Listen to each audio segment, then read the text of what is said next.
Hi guys, കല്യാണം fix ചെയ്ത സമയത്ത് ഞാൻ എൻ്റെ മനസ്സിൽ ഉറപ്പിച്ചു സാരി എം ലോഫ്റ്റിൽ നിന്ന് എടുക്കുന്നുള്ളത്. ആകെ വീട്ടുകാർക്ക് എതിർപ്പൊന്ന് ഇത്രയും ദൂരം പോകണമെന്നായിരുന്നു ഗൈസ്. അപ്പോഴാണ് എൻ്റെ ലക്കെന്ന് പറയാൻ വേണ്ടി ട്രിവാൻഡ്രത്തെ എം ലോഫ്റ്റ് വന്നത്. അങ്ങനെ നേരെ ഞാൻ ട്രിവാൻഡ്രത്തെ എം ലോഫ്റ്റിലാണ് പോയത്. എനിക്ക് മനസ്സിൽ വേറൊരു ടെൻഷനും ഇല്ലായിരുന്നു. കാരണം വെച്ചാൽ ഞാൻ ഉദ്ദേശിക്കുന്ന സാധനം അവിടെ കിട്ടുമെന്ന് എനിക്കറിയാം, പക്ഷേ എനിക്ക് സെലക്ട് ചെയ്തെടുക്കാൻ അറിയില്ല ഗൈസ്. അങ്ങനെ അവിടെ ചെന്ന് ഒരുപാട് സാരി ഞാൻ ഏകദേശം ഒരു ഇത് കാണിച്ചു. അപ്പോൾ അവരതിന് അതുമായി മാച്ച് ചെയ്യുന്ന ഒരുപാട് സാരികൾ എനിക്ക് എടുത്ത് കാണിച്ചു. വീഡിയോ എടുക്കാൻ പറ്റില്ല, അതാണ് ഞാൻ ഈ ഫോട്ടോസ് ഇവിടെ ഇടുന്നത്.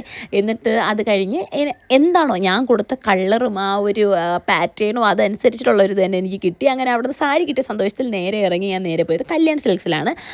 അവിടത്തേക്കുള്ള റിസപ്ഷനുള്ള ഡ്രസ്സ് നോക്കാൻ വേണ്ടി. റിസപ്ഷൻ എൻ്റെ മനസ്സിൽ യാതൊരു ഐഡിയ ഇല്ലായിരുന്നു. മനസ്സിലൊരു ബഡ്ജറ്റ് ഉണ്ടായിരുന്നു, അധിക ബഡ്ജറ്റിൽ എടുക്കണ്ട എന്നുള്ളത്.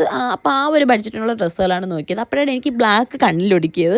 അപ്പോൾ ബ്ലാക്ക് ഇട്ട് നോക്കിയപ്പോൾ ആദ്യം എനിക്ക് ഭയങ്കര ഇതായിട്ട് തോന്നിയില്ല, ഭയങ്കര ലൂസ് ഫിറ്റായിട്ട് തോന്നി, വലിയ ഫിറ്റായിട്ട് എനിക്ക് കിടന്നില്ല. പിന്നെ അവിടുത്തെ ചേച്ചി വന്ന് എനിക്ക് അഡ്ജസ്റ്റ് ഒക്കെ ചെയ്തൊന്ന് കണ്ണാടി നോക്കിയപ്പോൾ എനിക്ക് തോന്നി ഓക്കെ ആണ്, ഈ ഡ്രസ്സ് കൊള്ളാം, നമ്മൾ മനസ്സിലങ്ങനെ തോന്നുമല്ലോ. അങ്ങനെ ഞാൻ ഈ ഡ്രസ്സ് ഫിക്സ് ചെയ്തു. ഞാൻ അവിടെ നിന്ന് നേരെ ഇറങ്ങി. അപ്പോൾ ഇന്നത്തെ വീഡിയോ ഇത്രയേ ഉള്ളൂ. ബൈ.